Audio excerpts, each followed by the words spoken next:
Nithyananda Paramashivoham. Om Nithyananda Paramashivoham. Om Nithyananda Paramashivoham. Om Nithyananda Paramashivoham. Om Nithyananda Paramashivoham. Om Nithyananda Paramashivoham. Om Nithyananda Paramashivoham. Mahamahavagya, spiritual lullaby for samadhi, and Suprabhatam, wake up call, wake up song for Paramashiva. This Mahamahavagya is spiritual lullaby for you to fall into samadhi.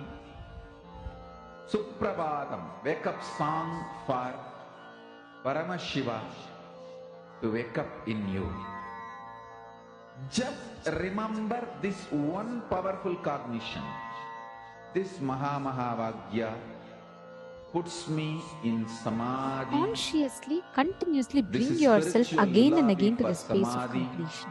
And When you bring yourself to the space of completion Suprabhatam, again and again, wake up you will song see how for your whole Paramashiva in being me, will stop declaring for all your Paramashiva perception to as fact. manifest. Whenever that is happening, With you will this see how one the whole spiritual thing will powerful just cognition, continuously put yourself back into that chant same rut this again and again and again, Mahamahavagya.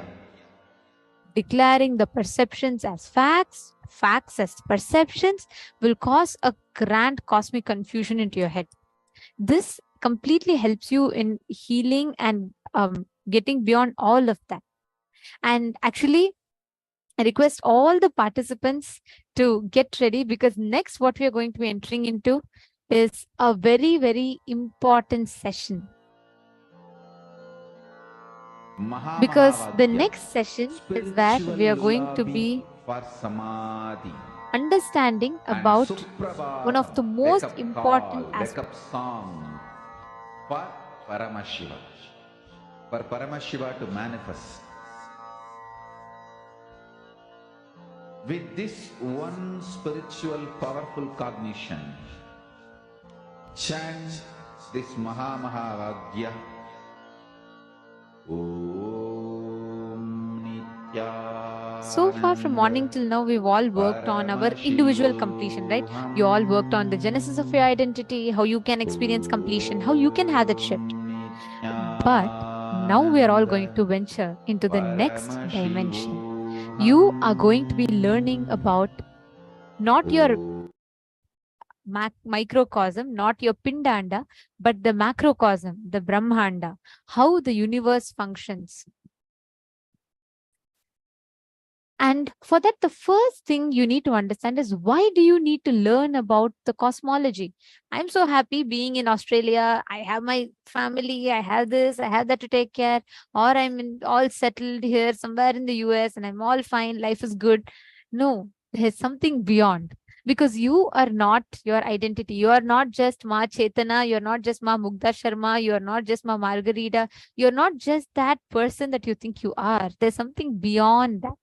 There's something beyond your 6-foot form. There's something beyond your identity as a good daughter, good mother, good wife, good businesswoman, good entrepreneur. Beyond all those identities, there's something in us which is supreme, the consciousness.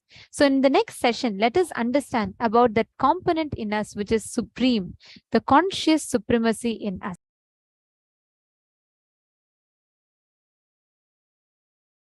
Super conscious sovereignty. Listen. superconscious sovereignty is the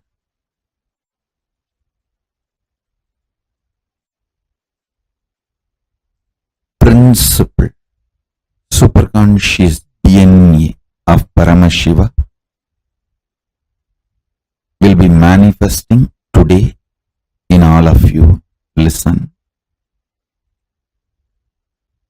Superconscious sovereignty. Let me explain. Listen intensely.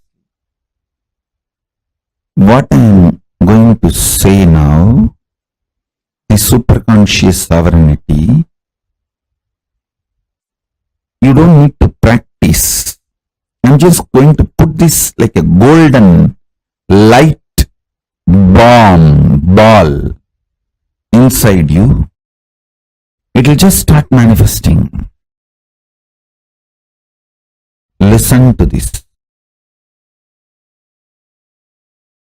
Your super consciousness is the most supreme, and your super consciousness makes all the patterns, the self-doubt, hatred, denials, or anything restrictive in you, makes all of that irrelevant.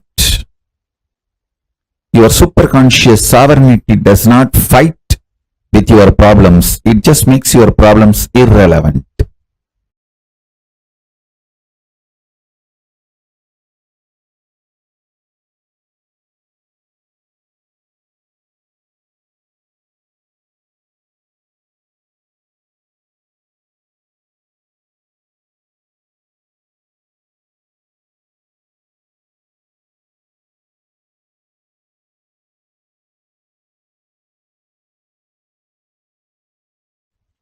Declare your superconscious supremacy over everything.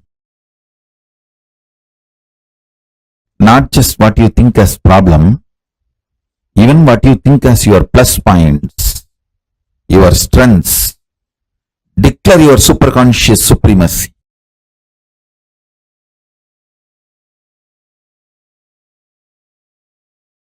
As Paramavatara of Paramashiva, I'll make it happen for all of you. You just declare. Understand?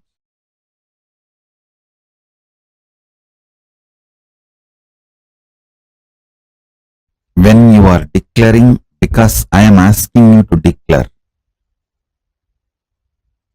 you are just doing Paramashiva's will. You will simply manifest it. I ask you to declare your superconscious sovereignty, your superconscious supremacy over everything.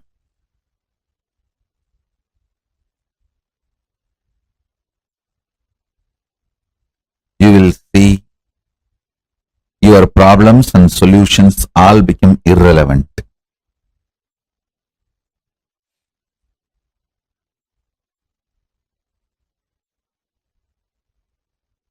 Understand? Tons of things which you did not even know, but sitting inside you like a parasite will just leave you. They will all be just burnt.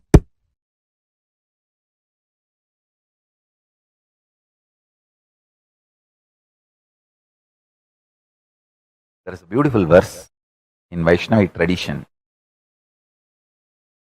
Pachaimaa malaibol meni, pabalavai kamalachengan, achuda amarar ere, ayardam kolunde ennum, ichuvai tavira yanboi, indira logamalum, achuvai perinum venden, arangama nagarulane. Devotee of Vishnu cries to Vishnu, the taste of me celebrating you, singing the glory. Pachaima malaibol meni pavalavai kamalachengan, achuda amarar ere ayardam gulakkolunde. the taste of singing, the feeling connection, oneness with you is the best. Even if I am made as the head of the Indraloka, as the ruler of the Indraloka, I do not want that. I only want the feeling connection with you. I'll say that is the dhira of a bhakta, a devotee's dhira. Same way, all of you should have the dhira. Paramashivatva, Paramashivagadi, Paramashivapada is the only goal. Till then, you can enjoy whatever comes in the way, nothing wrong. Don't be stuck. You can sit in the couch, but don't put seat belt. You can enjoy, but don't get stuck. I have a beautiful Shastra Pramana to share with you all from Srimad Bhagavatam, 3rd Skanda, 6th Adhyaya, 45th Sloka.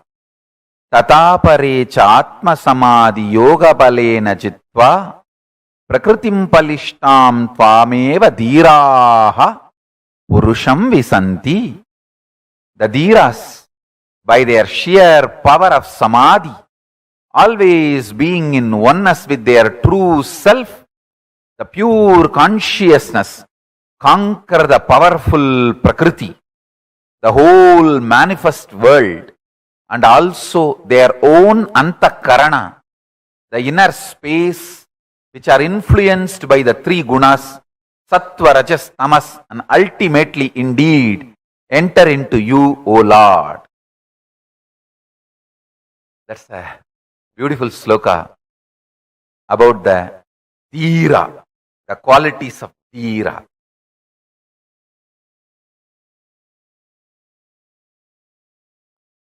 Understand? Your self-doubt, self-hatred, self-denial. Please listen. Your greed to achieve in the land which is not in your control strengthens your self-doubt, self-denial, self-hatred. Your self-doubt, self-denial, self-hatred, SDHD gets strengthened if you try to declare supremacy over something which is not there in your hand.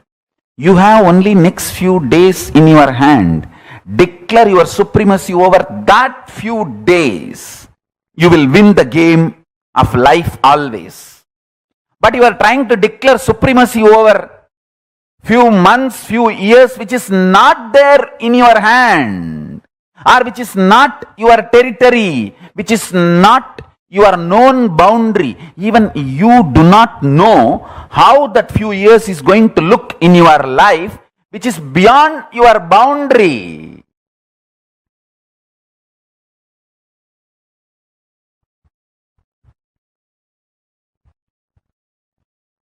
Declare supremacy only over your territory, known territory. Whenever you try to declare supremacy over your unknown territory,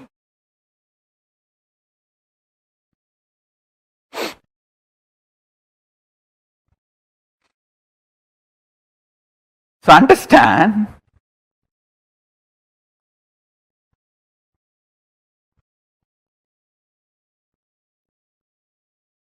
declare supremacy over the time space available to you. That is what I call Satya Sankalpa.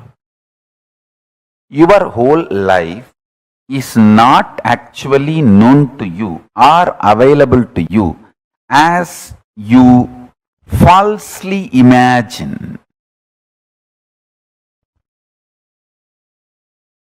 Listen, If you are in certain space, mood is the fragrance of the space.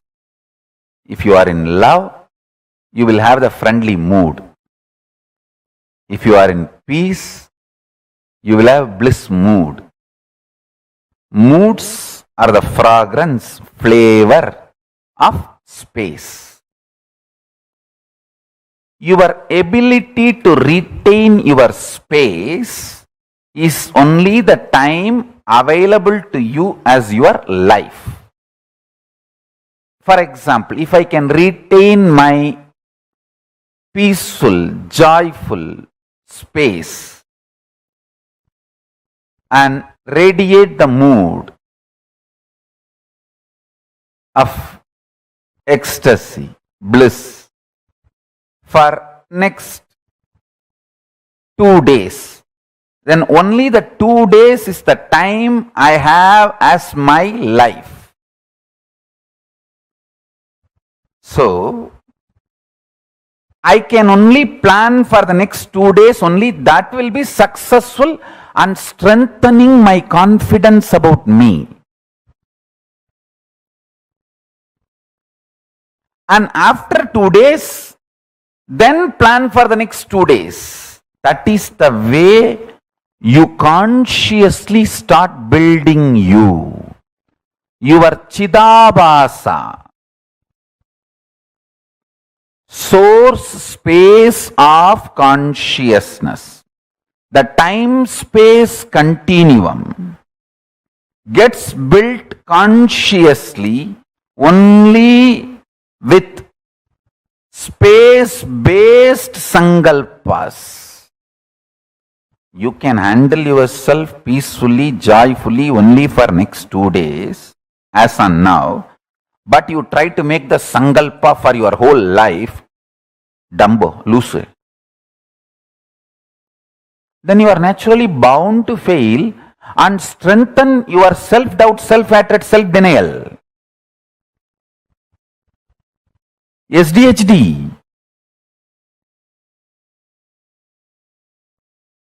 So make sankalpa only.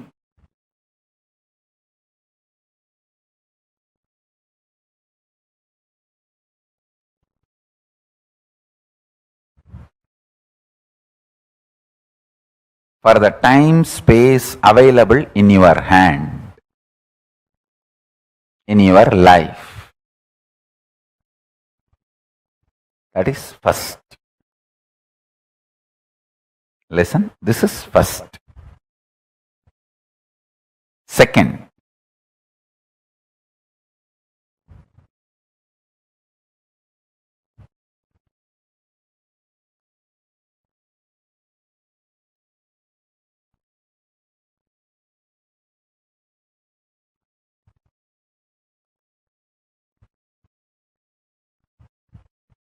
this may look too simple, but when you start practicing, you will understand how powerfully this technique works for you to be stable. Understand? The most beautiful emotion which can bring stability in your life is love. Morning when you wake up the Atmalinga which you are wearing. Mahadeva, please wake up. Morning when you take bath, Swamiji, please take bath. Pour few drop water on that linga. Always wear it. That is the best way. Pour water on your body and pour water on the linga. Swamiji, please take bath. When you eat, whatever you eat, Swamiji, please eat. When you brush, you don't need a separate brush. Nothing is wrong. I am telling you, I am your guru. To whoever I gave the Atmalinga,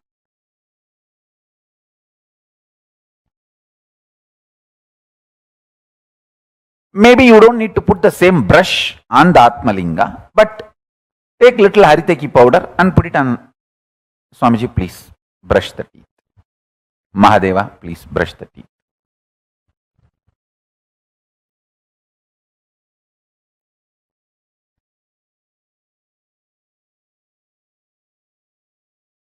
Too simple. And when you are falling asleep, tell him, Mahadeva, please sleep.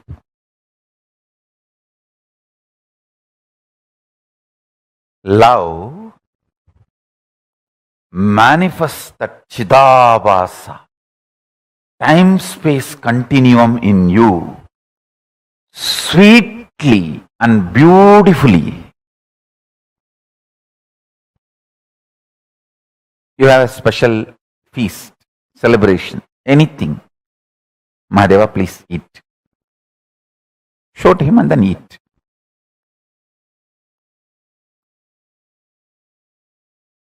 Start this. It is too simple. Time-space continuum.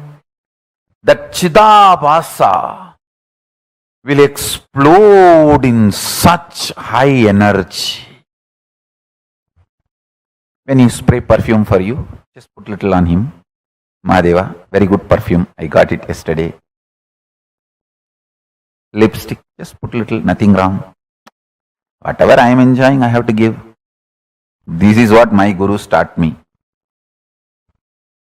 And I have enough Shastra Pramanas to prove what I am saying is right. Whatever you enjoy, offer it to him and enjoy. If you are lying on your couch, tell him, Mahadeva, just lie down. Rest, enjoy this sea beach. I tell you, he is neither outside you nor beyond your reach. He is the source of you. When you generate a love,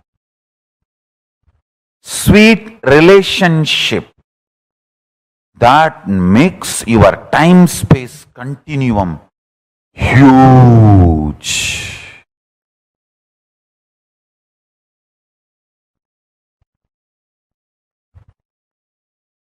Huge.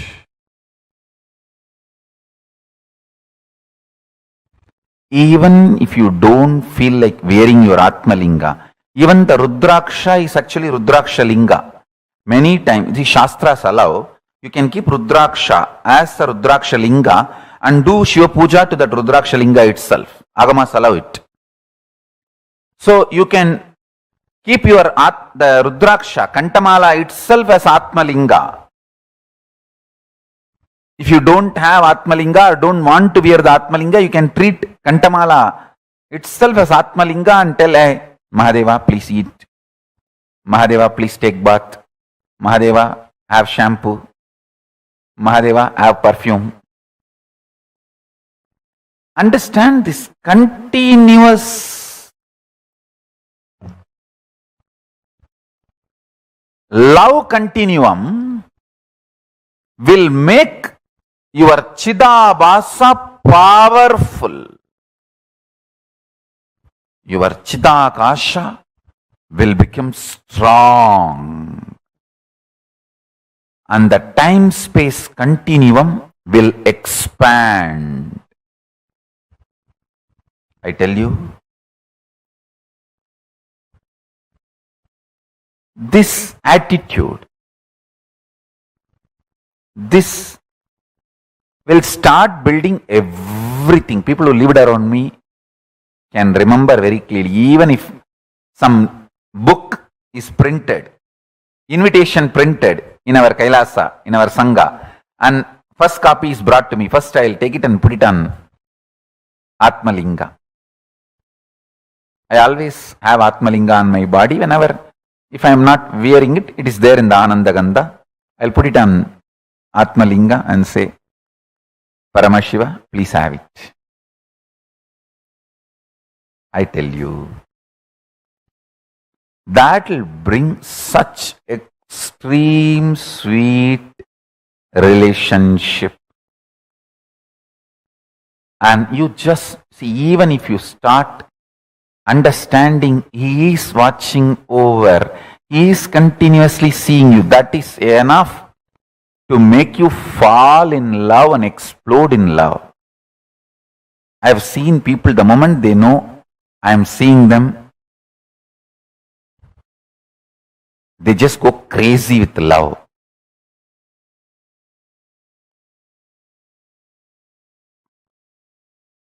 The moment you start understanding Mahadeva is watching you, you just explode in love. The Chidabhasa explodes.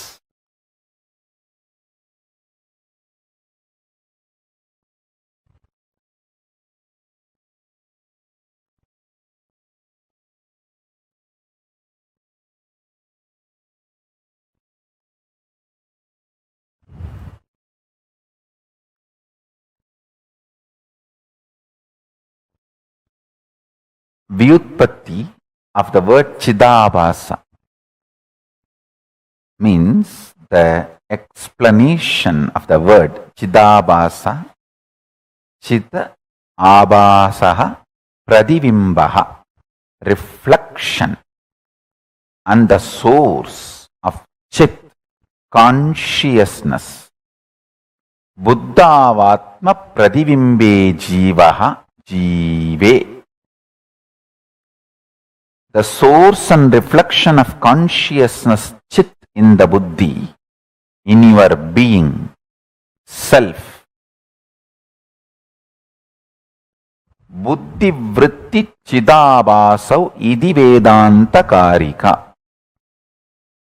This word chidabhasa is used in Vedanta Karika as buddhi vritti chidabhasau.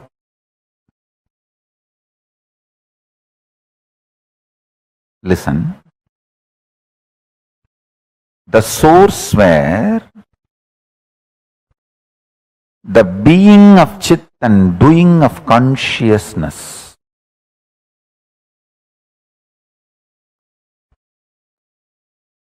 is felt, manifests, Chidabhasa.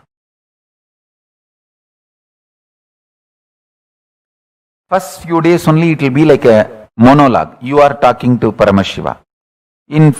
Just after a few days you will see that he is responding in your inner space.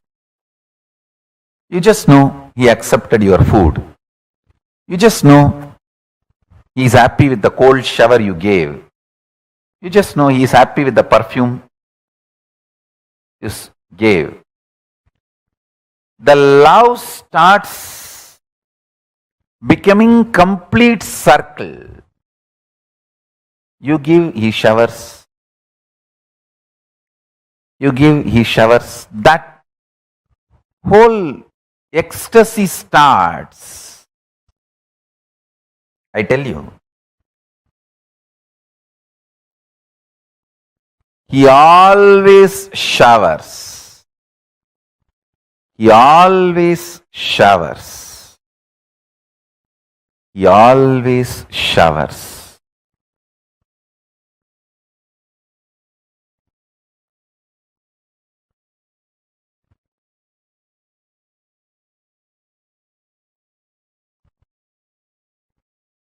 He only makes sure you don't start using Mahadeva's love as your crutch.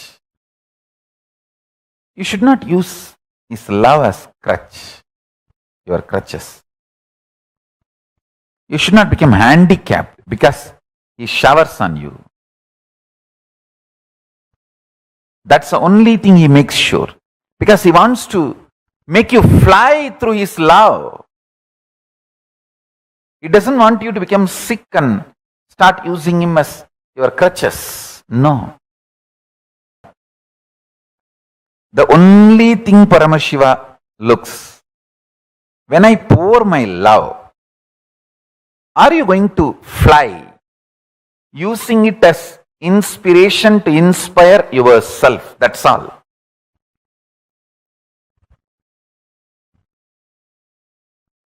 That's the only thing. Nothing else. Uttared atmanatmanam atmanam avasadayet. See, ability to inspire yourself without the external inspiration means you found the source of your love inside, internally. Chidabhasa of you has opened up. The Chidabhasa in you is Paramashiva.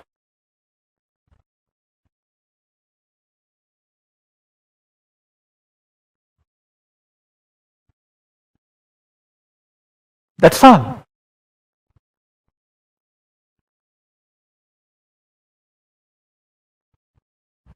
Listen to this few understandings.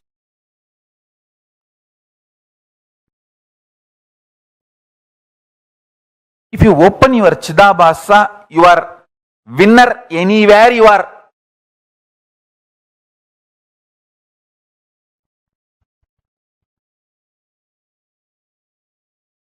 See, how much time and energy you spend grooming a puppy, pet.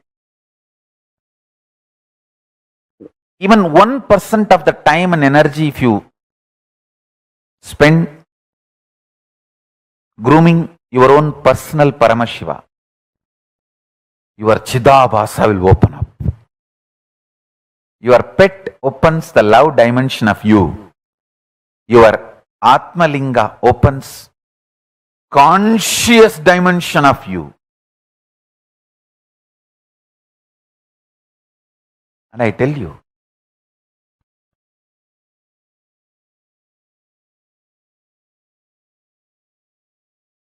for example, now I am seeing all of you. If I just tell few people and your name and say, wow, you have done a beautiful makeup, dress up of my deity, I'm so happy, it's so nice. How you will jump, Swamiji called out my name. Just knowing that I am seeing you, you go to ecstasy. Same way, Paramashiva will make you realize in few days he is seeing you. That will put you in such ecstasy, the ecstasy of Chidabhasa. Understand? The ecstasy of Chidabhasa.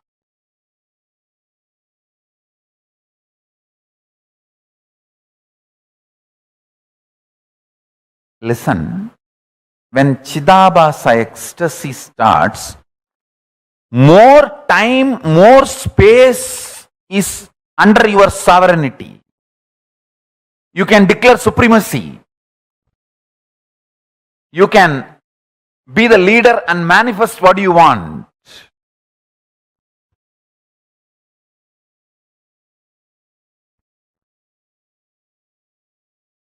It is not even declaring supremacy, declaring oneness. In this ordinary world only, this supremacy, all these things. In the supreme world, it is oneness. There is no separate supremacy. You should be in tune with Guru Vak, Guru's words so much. Guru should start obeying you. That is the absolute fulfillment of the relationship.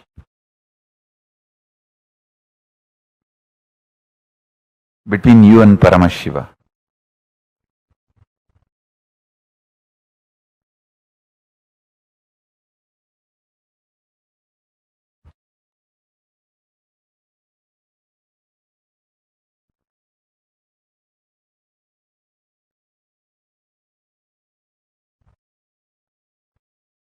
My Guru's statement, when her Guru, my Guru's Guru, Paramaguru,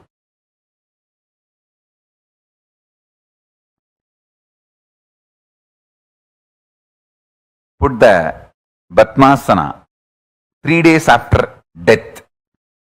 are so-called clinically dead. That time my guru made the statement. வாழும்பொழுது அவர் சொன்னது எல்லாத்தையும் நான் செஞ்சிருக்கேன்பா, அதனாலதான் செத்த பிறகும் நான் சொன்னது அவர் செய்யறாருப்பா. What a guru disciple relationship.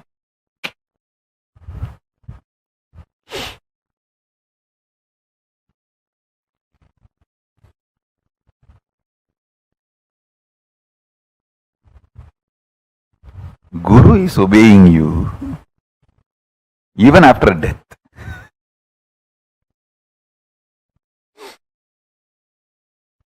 Whole day,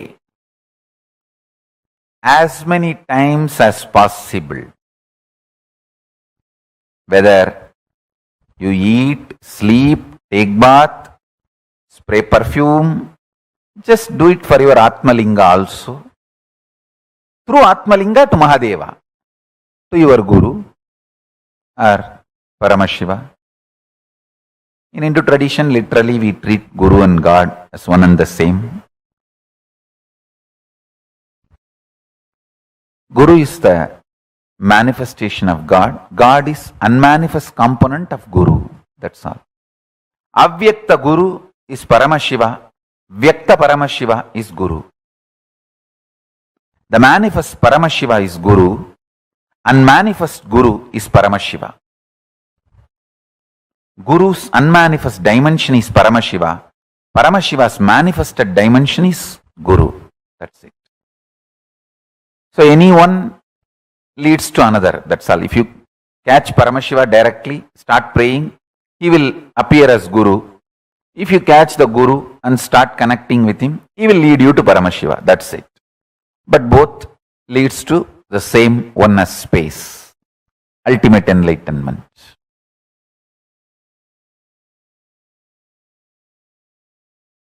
Ishwaratva. Three things I want to tell you. You guys have done the best thing for sitting for this initiation. Whatever reason you chose this initiation, you have done the best thing. It may be lottery, Sukra's grace, luck, whatever you call it. Anything you have given up to sit for this initiation is worthy. Listen to that first. Any fellow who has missed this initiation has missed and missed in a big way. How can I digest this vast expansion? So many were messaging, Swamiji, for many years, the things I was complicating and struggling, you were 10 minutes initiation. That's it. The problem is not there. Where are we heading? With so much expansion, listen. First, drop getting terrorized by becoming large. When I am infusing superconscious DNA of Paramashiva in you, so much expansion, you get terrorized. You get, oh God, it is too much. So you pick up one small thing which did not manifest. Like your diabetes, sugar did not come down. You pick up that and go on harping on that to make you feel, oh, expansion is not too much. It's all under control. You are still a human. Listen. Listen to every word. First, how many of you feel too much expansion is happening? It's really making you feel overwhelmed. Raise your hand. These people feeling overwhelmed with too much of expansion, too much of manifestation, overwhelmed. Raise your hand. And to stop feeling overwhelmed, again to feel restricted, small human being, you start picking up some small things which has not yet manifested and continuously put yourself down. How many of you are playing this game? Putting yourself down. No, no, no, no, no. I'm okay. Things are under my control. I'm still human. Let me not expand too much. Let me not lose my territory too much. Let me not lose my identity too much.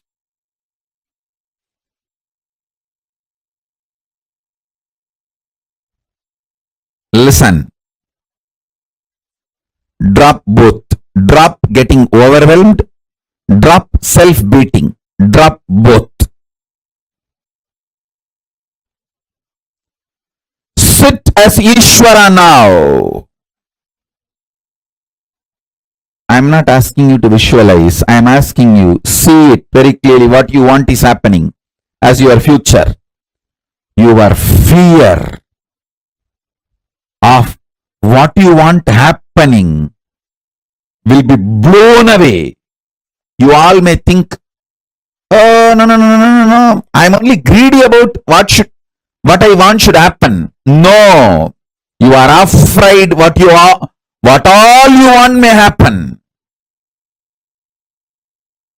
I am telling you, you don't need to believe. I am telling you the truth. I am not interested in listening to your argument. I am giving the judgment because I know you more than you know you. I am telling the truth directly. You are really afraid of all you want happening as your future. That's the truth.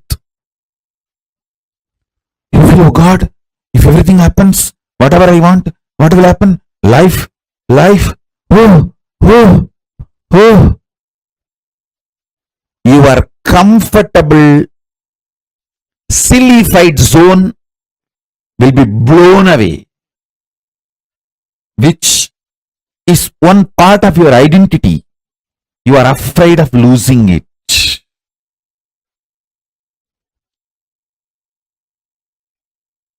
Listen.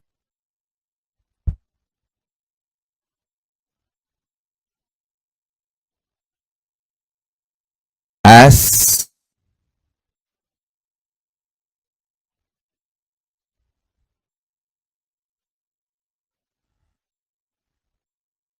a living manifestation, Paramavatara of Paramashiva, I initiate all of you into the superconscious mutation process of Ishvaratva. The superconscious DNA of Ishvaratva is now infused in all of you. Sit and receive it. Let it manifest. Then I'll guide you into the mutation process more. Oh, listen. I'm repeating again. I'm adding the Ishvaratva, superconscious DNA of Paramashiva. Ishvaratva means all powerful and manifesting whatever you want. The all powerful is Ishvaratva.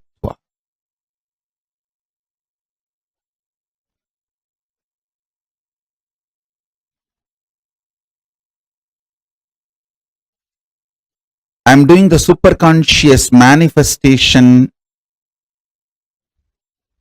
process, superconscious mutation process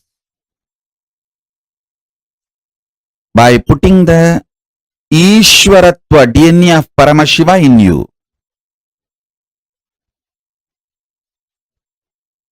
Pen down all fears of expansion you have and break it. Pen down anything you want as a future and declare it is happening, it is manifesting. Drop the fear to manifest the future. Drop the fear to visualize your future manifesting as you want. Listen carefully. Continue to do this process. When you feel like falling asleep, just fall asleep. You won't fall asleep actually today. You will fall into Turyatita. You will see Paramashiva manifesting Ishwaratva in all of you.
The conscious supremacy in us. One of the most beautiful things that Swamiji revealed to us is the ultimate is within, inside of us, a paratva. The consciousness is supreme, and that is inside of us.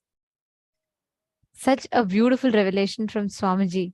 And actually, if we just understand this one secret, right? If we just understand how the consciousness inside of us, the divine that exists in us in the form of consciousness, the Angushta Matra Purusha, that alone is supremely intelligent and can give us the ultimate experience.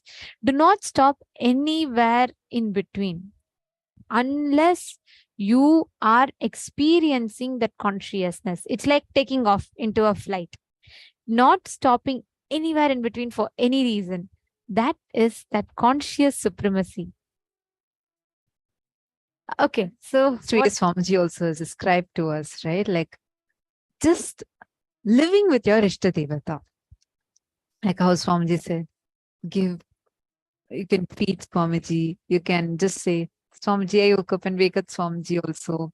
And just whole day talking to Paramashiva, constantly talking to Swamiji. How many of you here have your Atmalingas with you? And how many of you here have your Atmamurtis with you? This is one of the most sweetest technique. I shouldn't even say technique. It's just such a sweet part of our lifestyle. And really Swamiji responds. The best part, my most favorite part is that only. Like Swamiji literally responds to you. I've had this as an experience so many times.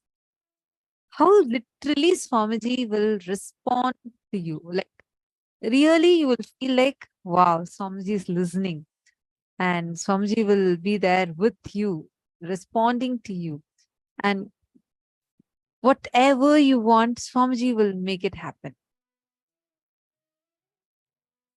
Actually, how many of you connected when Swamiji was telling about how once the flight takes off, never getting down in between, never stopping in between, never leaving it off halfway, because this is like a conscious flight. The moment you board in it, like the most, just get ready, set to fly and land in your goal.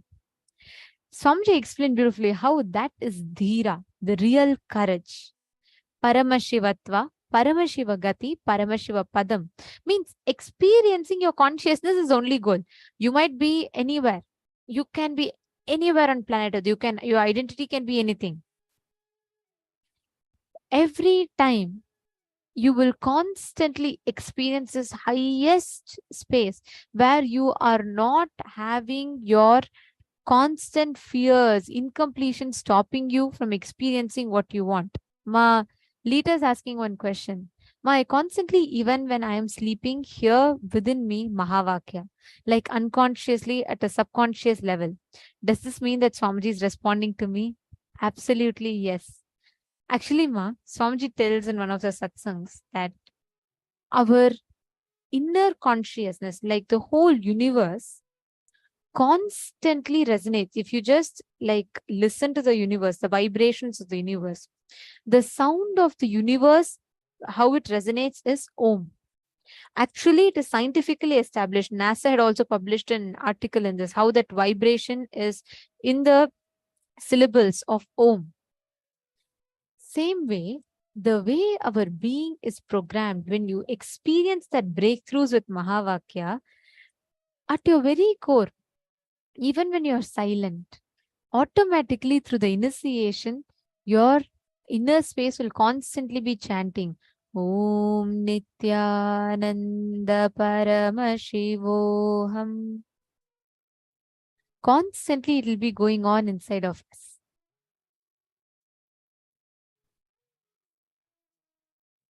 Sorry, Ma Lohini Rajagopal, I think I missed your question. I'm just reading the question now. Nityananda Ma, I have a question. Swamiji helped me with identifying my root pattern and the incidents related for me to complete. The question now is, I'm trying to see those incidents again for today's exercise. The memory is playing in black and white and not in color. Is there a reason for this? The scenes do not seem to have any emotions attached to me, attached anymore. I am curious to asking this question.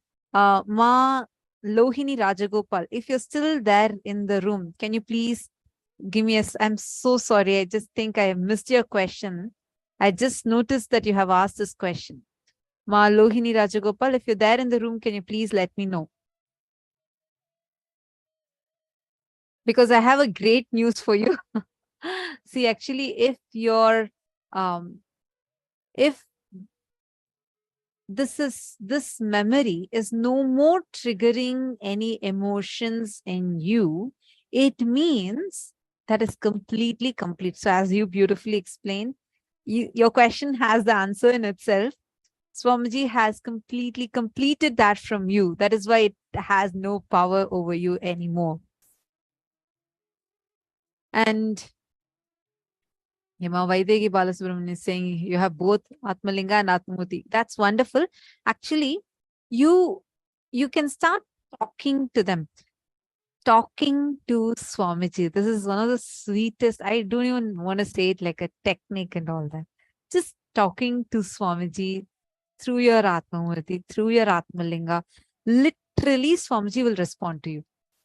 I shared this many, many times that I would love to share it again because it's like really, I have always felt throughout any situations, even like something really worst is happening, has seen Swamiji will listen to me through the Atmalinga, through my Atmamurti. I always wear my Atmalinga on me. Like right now, this here is my Atmalinga. You can see. So this is my Atmalinga. And I always have it with me. And I just go on talking to Swamiji through this. And literally Swamiji responds. When I got this, it was in Cambodia in 2014. December, we had a program in Cambodia. Swamiji was conducting it. It was called as the Shivoham program. And we were almost like the blessed first batch of the people who received the Atmalinga. And at that time, I wrote a letter to Swamiji. I said, Swamiji, I want to be able to hear you talking to me through the Atmalinga. And then Swamiji blessed Tatastu. So I just wanted to play with that. I just wanted to see, okay, Swamiji will respond to me really, right? Like I wanted to go and I shouldn't say test it. Swamiji says it will happen. I just wanted to experiment with it and play with it. So what I did, I went to the end of the hall. There's like hundreds of people. I think about almost 1,000 people were there in the hall. And I went, the Swamiji is sitting in the center of the hall, okay? And there's like circles around Swamiji. We all were sitting in a mandala formation. What I did, as everybody were getting, I just got up and then I went towards the end of the hall. Then I took my Atmalinga. I went near, there's this door where you can enter and exit, that door which is there. And next to that, there'll be an area. There used to be an area where you can go to get some tea or coffee. So I went near there. I took my Atmalinga and then I'm whispering to the Atmalinga. I'm like, Swamiji, if you're hearing me, can you just turn towards us and say that you love me? I just whispered like this. And in a matter of seconds, Swamiji just turns around in his chair, looks straight towards where I'm standing, and then Swamiji says aloud, I love all of you. I love you to all. I was like, oh my God. Swamiji is actually continuously listening to us and being with us.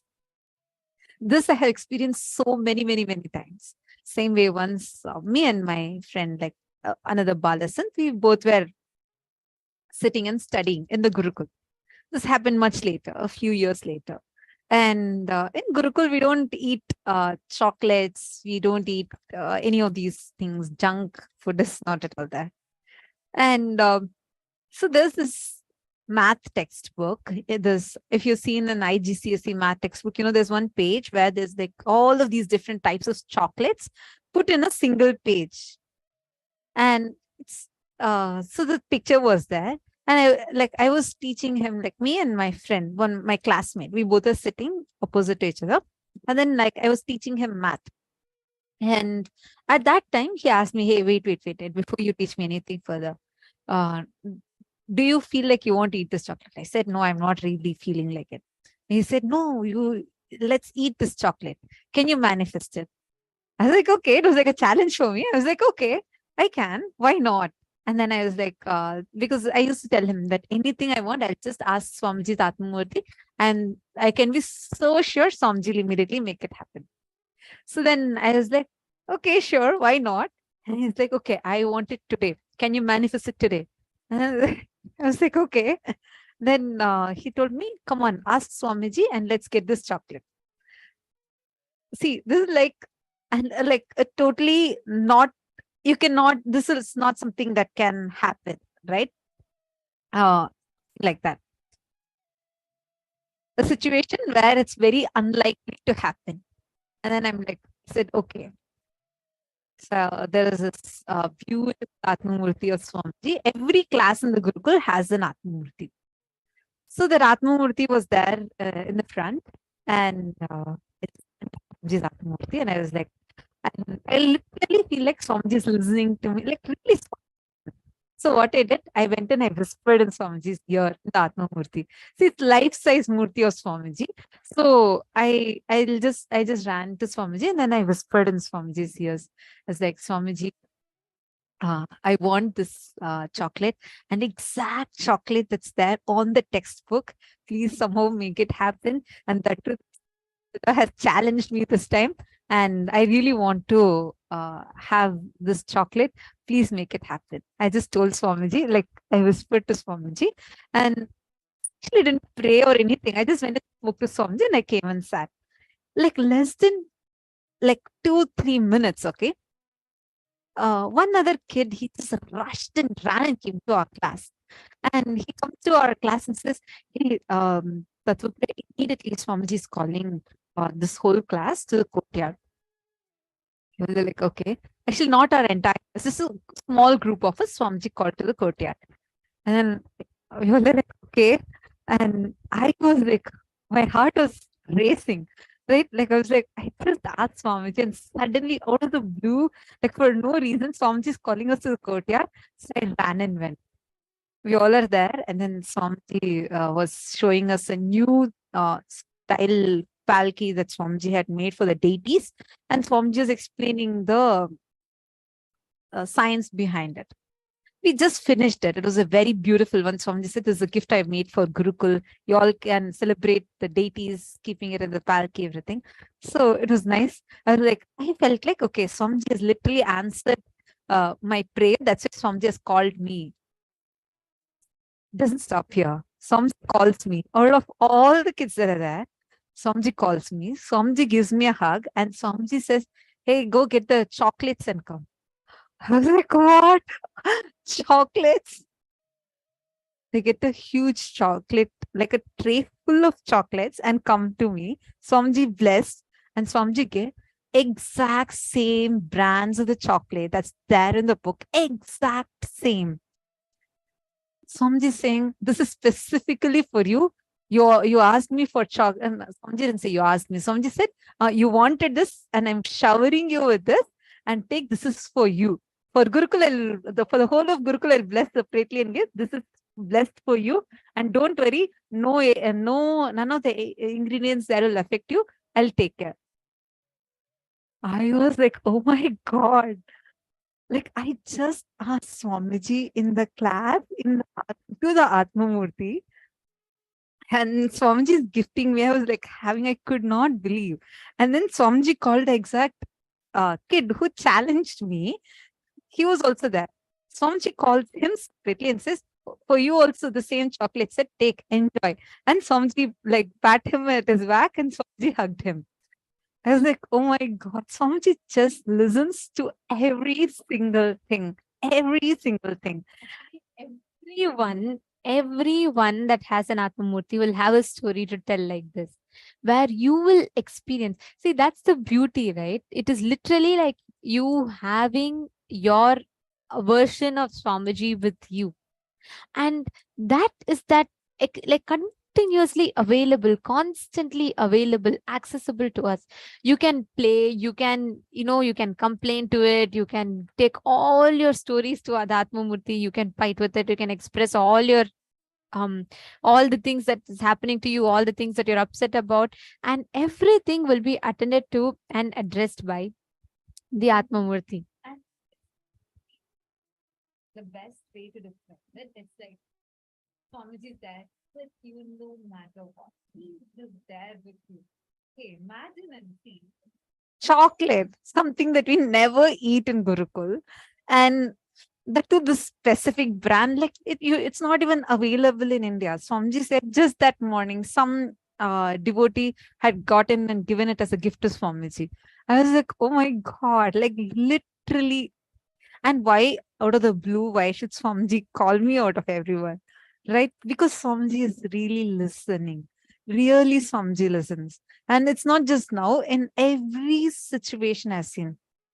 Like there are so many times, even small things like you are looking to manifest something, whether it is a simple thing. In Gurukul, we have this food that is getting prepared, right? Even that, I'll always say, Swamiji, today afternoon, I want to eat this. I'll just tell Swamiji's Atmamurti. Swamiji is like best friend. He will just make it happen for you. No matter what you're asking, he'll just be there. He's your best buddy and he'll just make it happen for you.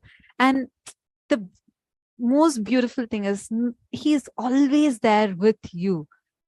And that is how you relate with Atmamurti. He will be there continuously with you and guiding you, talking to you. He will be there even if all your friends leave you, he'll still be there with you. You can talk to him, you can like it's like your own version of Swamiji. He's like only your Swamiji. And he'll only listen to you. He'll only talk to you. And he'll only respond to you. And you can ask him anything you want. This is the sweetest way how you can experience that conscious supremacy in you. Tells conscious supremacy, conscious sovereignty, meaning knowing, cognizing your consciousness, and you're the most precious in the whole existence, and you're beyond any patterns. This Swamiji is so beautifully explained, right? You are beyond any prenatal and postnatal patterns.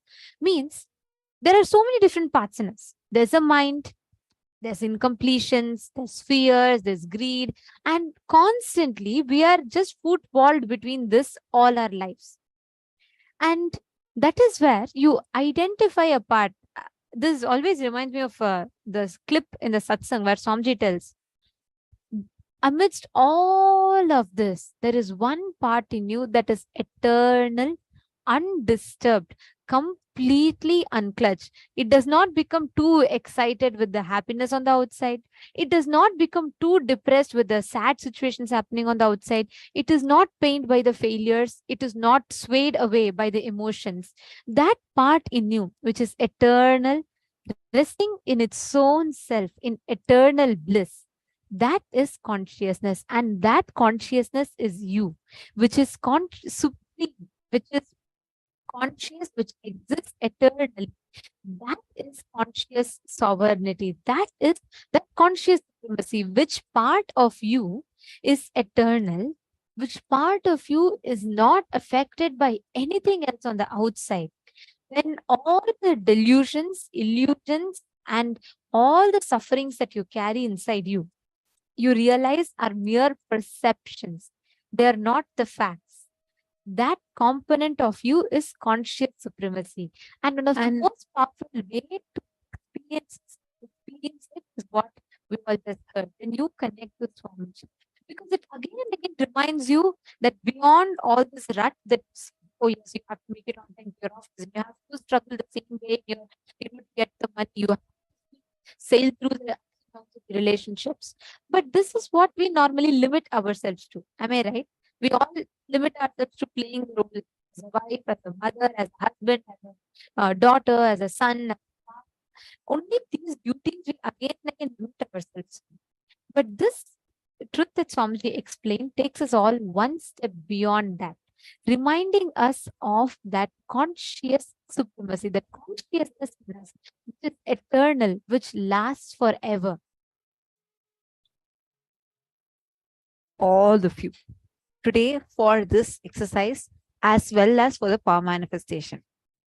Really try this. Get your Atmamurti, or if you can't move your Atmamurti, maybe you put it on the wall or something, you go sit next to Swamiji. But talk to Swamiji. Like really, not just, I see many times we think, okay, you see, talk through my mind. I do telepathy. No, you're going to actually talk to Swamiji, like really physically talk to Swamiji. You don't need to be too loud, just such that you're hearing it. Okay, try this and see. You can talk anything. You don't need to feel restricted. Swamiji is that one person who's not going to judge you. He's not going to hold anything about you, no matter what. Are, we only remember our present birth. And that also through all our cuts and edits that we do with our brain. Swamiji knows all our births. Whatever you have done good, done bad, everything he knows. Has he given up on you? No, right? Then you can feel so unrestricted, freely you can talk to one person is Swamiji. No matter what, even 100 times you fail, 101st time he'll come and give you a hand and say, hey, get up. You don't need to be powerless.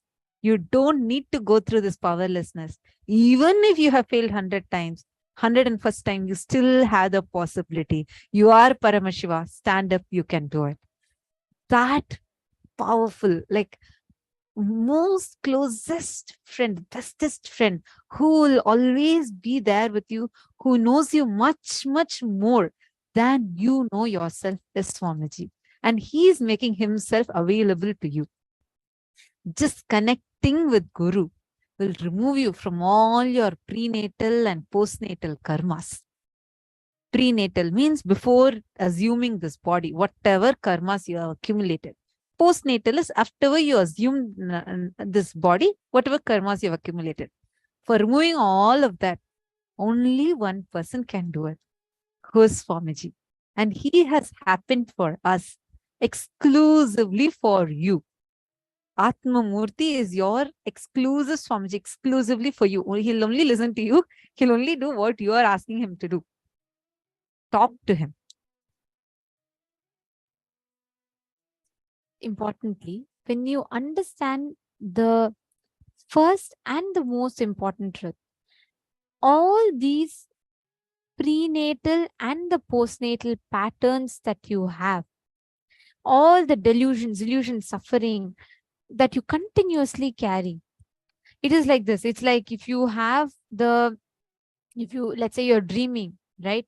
And suddenly you see a tiger is chasing you in your dreams, you're running in the forest, and there's a lot of snakes. You see there's a cliff, and there's below that there's a river, and crocodiles are there, and behind tiger is chasing you, on the sides there's snakes.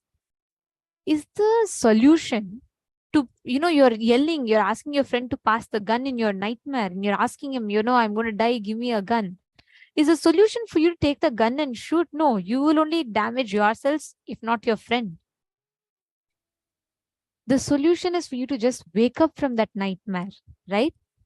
Same way, all the delusions that you believe is a reality and that you try to operate in your life with, again and again, come back only to this one point.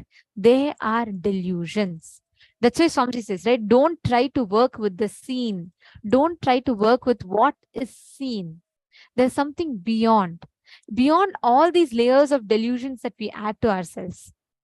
And working on your conscious reality, conscious sovereignty, establishing the truth that, hey, beyond all your ups and downs, you may be happy at some point.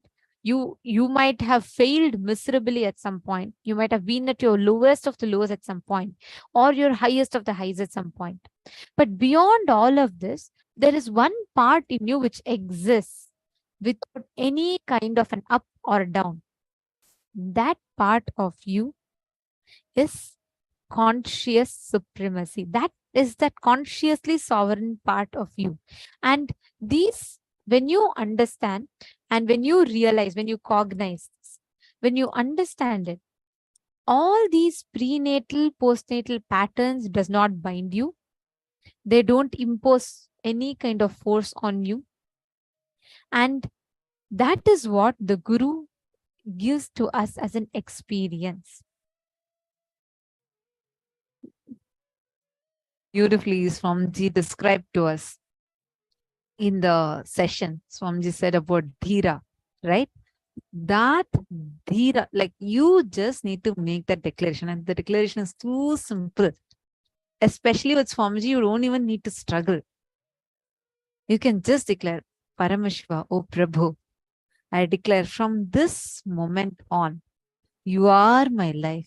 I want only you to be my life. I want you to guide me. I want you to take care of me completely. And I declare that I surrender to you.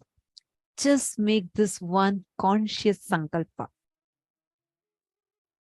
Understand, this one sankalpa is so powerful. No matter what, he will be there with you. He will help you. He will be there in every situation.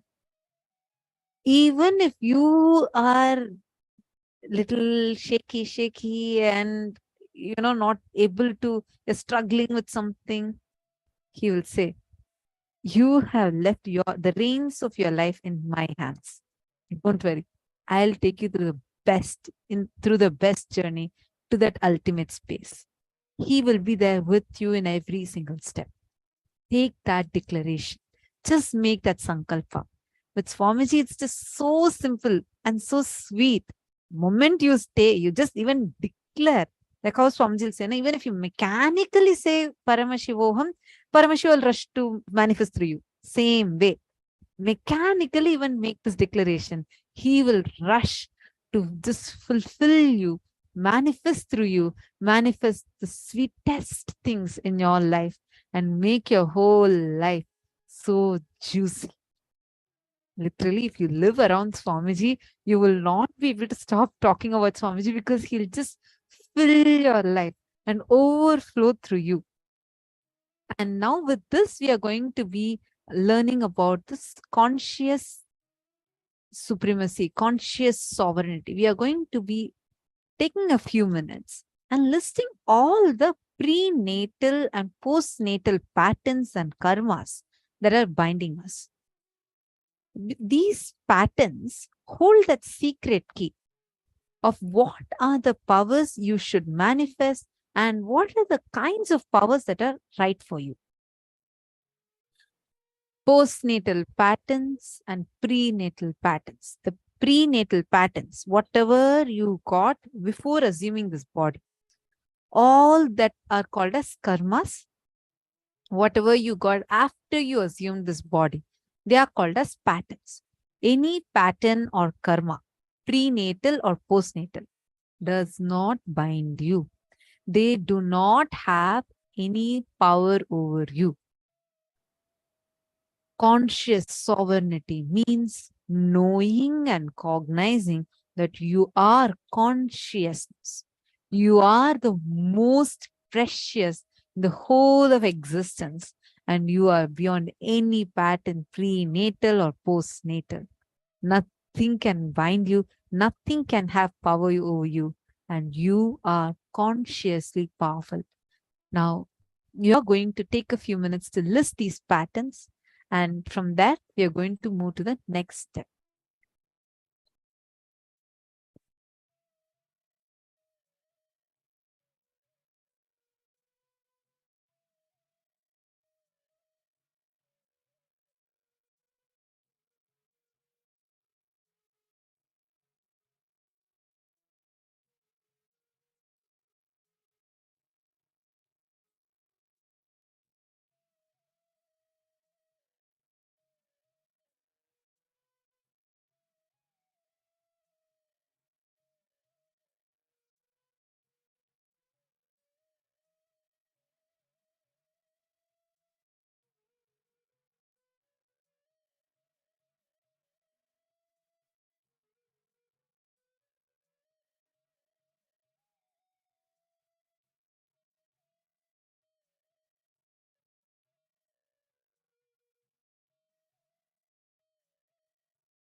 Now, as all of you are writing this down,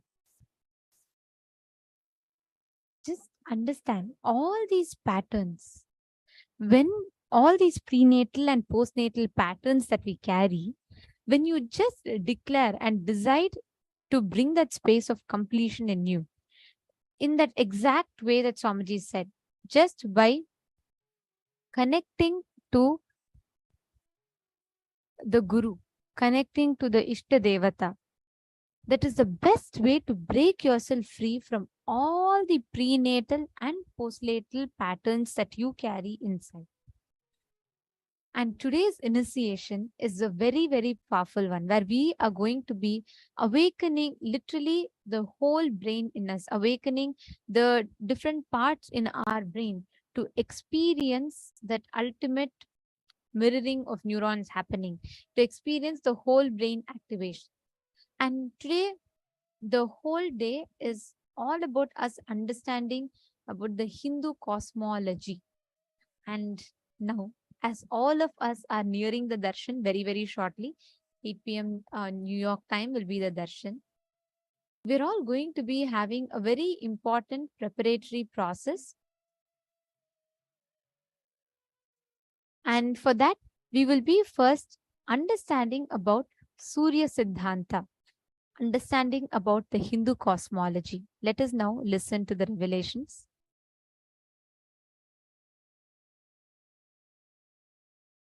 Listen. Knowledge empowers you, makes you respond differently to the world and problems of the world. Same way, consciousness empowers you. When you are inspired, when you are excited, when you are initiated, when you start practicing power manifestation, the consciousness you experience empowers you, makes you respond completely differently in a very powerful way for the happenings of the outer world.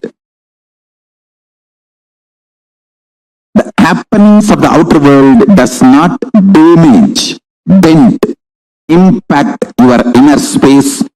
You live as Kailasa.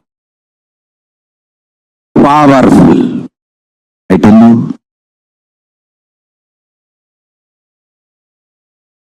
Empowering yourself with consciousness, powerful cognitions, consciousness-based powerful cognitions and powers of Paramashiva is the best life.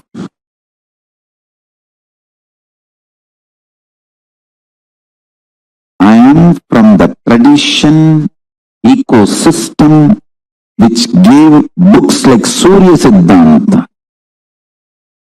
Understand? I want to tell you.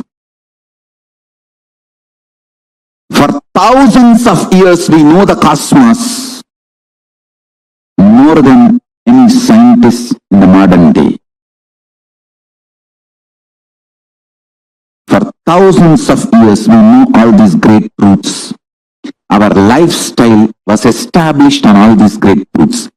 Any simple priest doing puja in a village temple in India who does the Sankalpa mantra, who knows absolutely more truths about the cosmos than many modern day scientists. Because the Sankalpa mantra, the Mahasankalpa mantra, he should know biography of the whole universe and geography, where he is sitting, and the cosmology, how the whole thing is functioning, and mainly the relationship between these three for his present moment of when he is performing, conducting this sacred ritual. The whole thing he has to know. Only then he can do Mahasankalpa.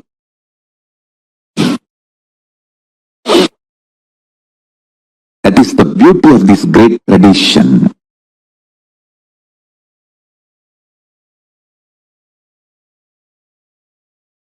The sun which you are seeing every day is described as Aditya, incarnation of Surya in Surya Siddhanta. Surya says, in my own reflection, I reflect myself like a Paramashiva reflects and extends himself as Parashiva and Aparashiva, and Parashiva reflects himself as Mahasadashiva, and Mahasadashiva reflects himself as Sadashiva, and Sadashiva reflects himself as Shiva. Shiva only we are all worshipping and meditating.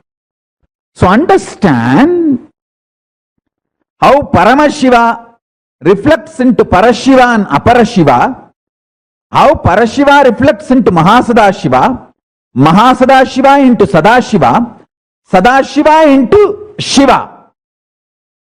Same way, Surya reflects into Aditya. Aditya only is seen by all of us through our eyes every day. So the galaxy which we are seeing as per Surya Siddhanta is not just Milky Way, all the known, imaginable, comprehensible, visualizable universe, whole Vyakta, manifest, is considered as Surya Mandala in Surya Siddhanta. Surya, as per Surya Siddhanta, whole known universe is Surya Mandala.